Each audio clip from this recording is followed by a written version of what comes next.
Selamat pagi, saya Michael Nicholas Buni dengan NIM 20080016042 Fakultas Hukum Universitas Mula Warman hari ini akan mereview sedikit serta juga memberikan penjelasan terhadap hukum tata negara yang diampu oleh dosen Bapak Hari.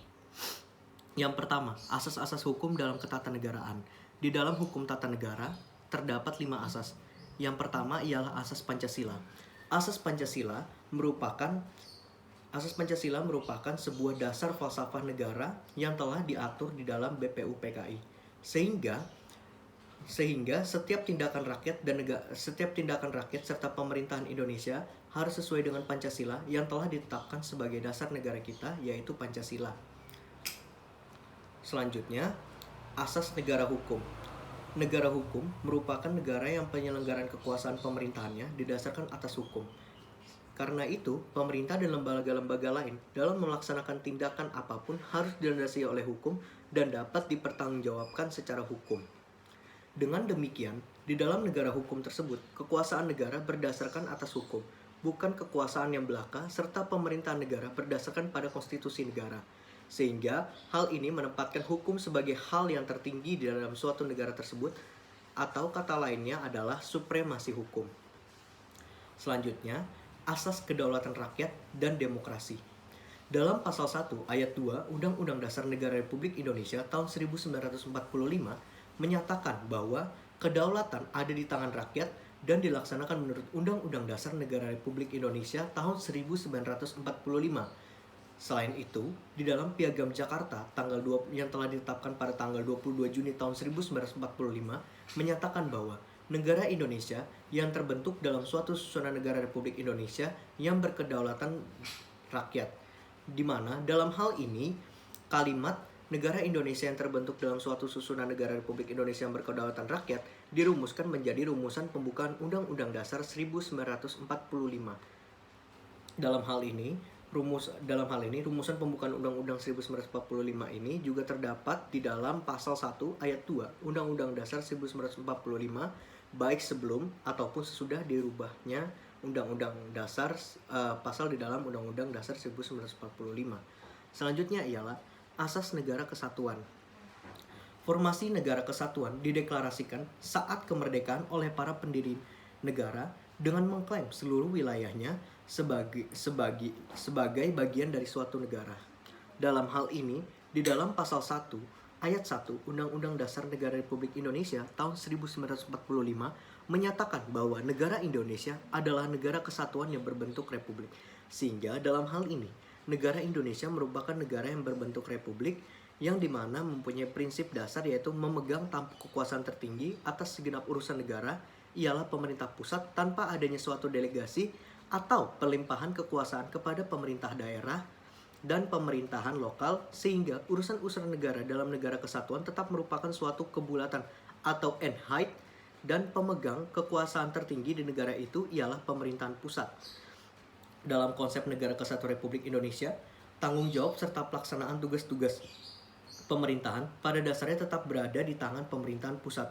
Akan tetapi, sistem pemerintahan Indonesia yang salah satunya menganut asas negara kesatuan yang didesentralisasikan menyebabkan adanya beberapa tugas tertentu yang diurus sendiri oleh pemerintahan daerah, sehingga menimbulkan hubungan timbal balik yang melahirkan adanya hubungan kewenangan serta pengawasan.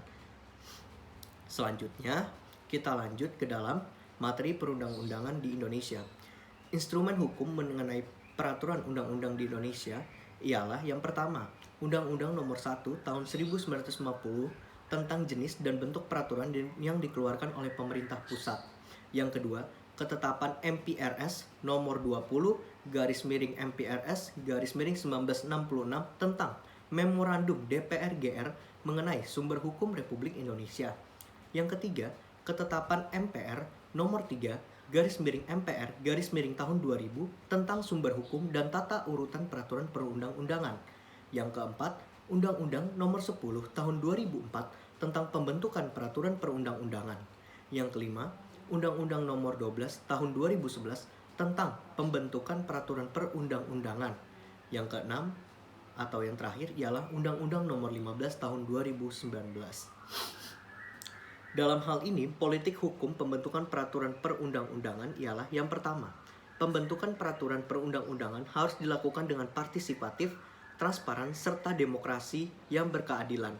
Yang kedua, pembentukan peraturan perundang-undangan yang berbasis riset, yaitu didukung oleh hasil penelitian. Yang ketiga, pemberlakuan legislative review, executive review, dan judicial review.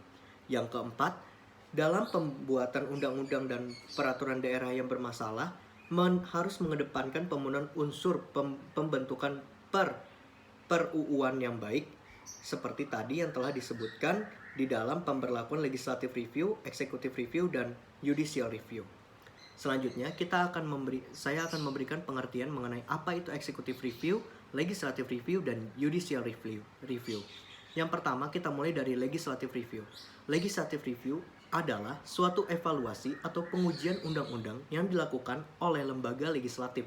Dalam hal ini, lembaga legislatif yang ada di Indonesia ialah seperti DPR, serta MPR, dan juga DPD sebagai lembaga legislatif pemerintah yang ada di pusat, dan yang di daerah seperti DPRD kota ataupun DPRD provinsi. Yang kedua adalah executive review.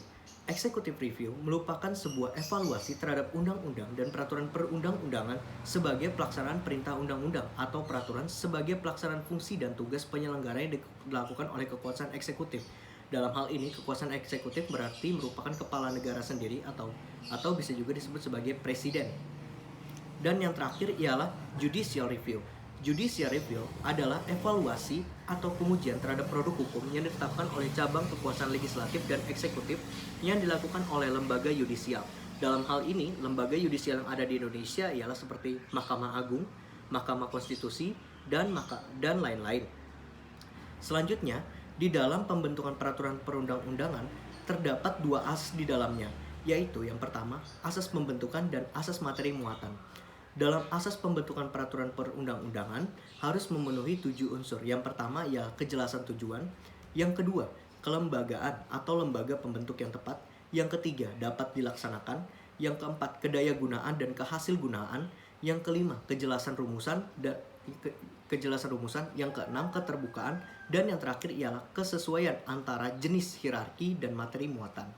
Selanjutnya yang terakhir ialah asas-asas dalam materi muatan peraturan undang-undangan harus bermuatan 11 muatan, seperti yang pertama pengayoman, yang kedua kekeluargaan, yang ketiga keadilan, yang keempat ketertiban dan kepastian hukum, yang kelima kemanusiaan, yang keenam kenusantaraan, yang ketujuh kesamaan kedudukan di dalam hukum, yang kedelapan keseimbangan, keserasian, serta keselarasan, yang kesembilan kebangsaan, yang kesepuluh Bhinneka Tunggal Ika, dan yang ke-11 asas-asas lain yang sesuai dengan bidang hukum perundang-undangan yang bersangkutan.